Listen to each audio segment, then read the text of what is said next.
So, ladies and gentlemen, I'm sure you couldn't understand me. What I wanted to explain is I'm very glad to be here. And I thank you for the great invitation to this interesting conference. It is a privilege for me to address a short speech this morning to such a distinguished audience.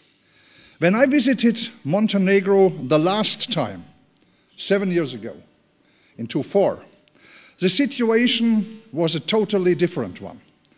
The country was not independent. A closer cooperation with the EU and NATO was not in sight at that time, not to mention the perspective of becoming a member. Winston Churchill once said, "There is nothing wrong with change if it is in the right direction." It is beyond all controversy that the changes in your country led into the right direction. Today, Montenegro is one of Europe's newest states, and I am deeply impressed by its developments since its independence on the 3rd of June 2006. All that means that Montenegro is a strong candidate to become the 29th member of NATO. For me personally, it is no question at all that Montenegro belongs to our Euro-Atlantic family. With Montenegro becoming a member of NATO, all European states located at the Mediterranean Sea would be part of the Atlantic Alliance. NATO membership for Montenegro would be a clear sign towards reconciliation in the region and an important benefit for stability and security. NATO's enlargement has contributed substantially to the security of the allies. The prospect of further enlargement and the spirit of cooperative security have advanced stability in Europe more broadly, which we all can witness impressively here in this region. In my opinion, a Europe whole and free and sharing common values would be best served by the integration of all European countries that desire to join the Euro-Atlantic structures and meet the requirements. The door to NATO membership has to remain open.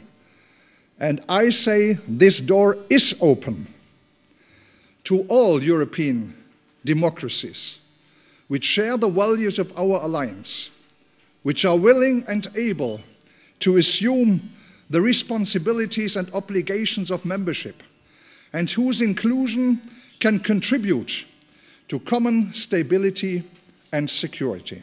Today, we have to face a serious number of challenges and dangers that do not stop at the border of a country, dangers that have swept across the world.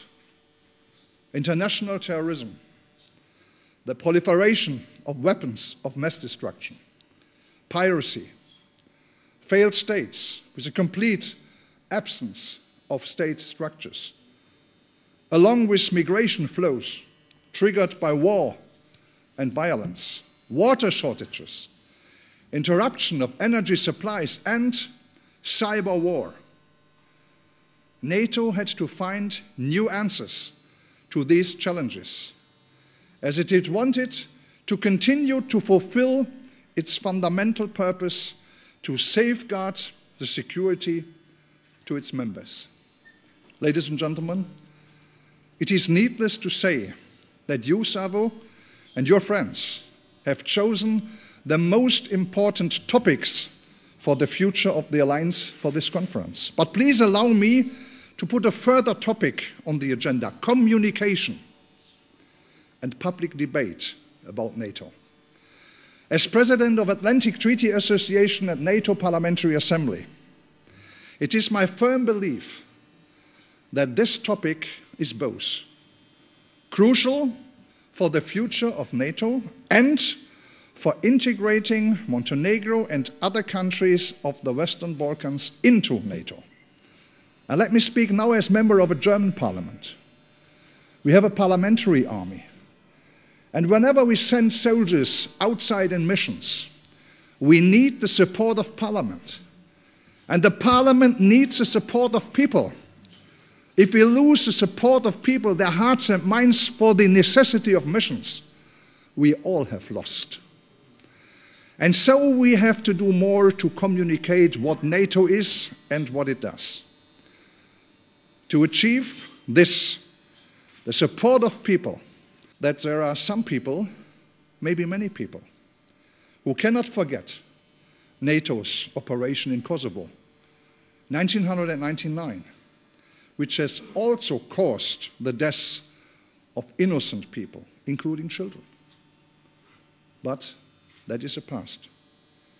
Nowadays, when I speak to my constituents at home in Heidelberg, and I ask them what is NATO, I'm always surprised. The answer is NATO, that is war, that is Afghanistan, that is United States. That is the answer. Too many, NATO is simply a tool of the United States to wage war in Afghanistan. That is wrong, but it is also dangerous. In politics, perceptions can matter as much as reality. And we have to shift these perceptions so that our citizens understand the full range of what NATO is and what it does. Especially for new member states or aspirant countries, the support of public is essential, very essential. Only if we convince young people of the value of NATO, then the future of the alliance is secure. I believe that it is of utmost importance to speak in schools and universities and to engage with the younger generation on a personal level. We must be visible and must not avoid discussions involving difficult issues. And so, Savo, I am very thankful that you organize such a very important conference to reach people, their minds and hearts, and to speak about all these issues I mentioned.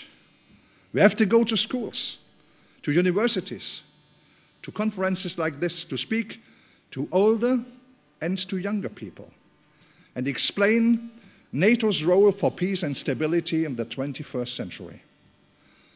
Ladies and gentlemen, concluding, the vision of a world in peace, freedom and security.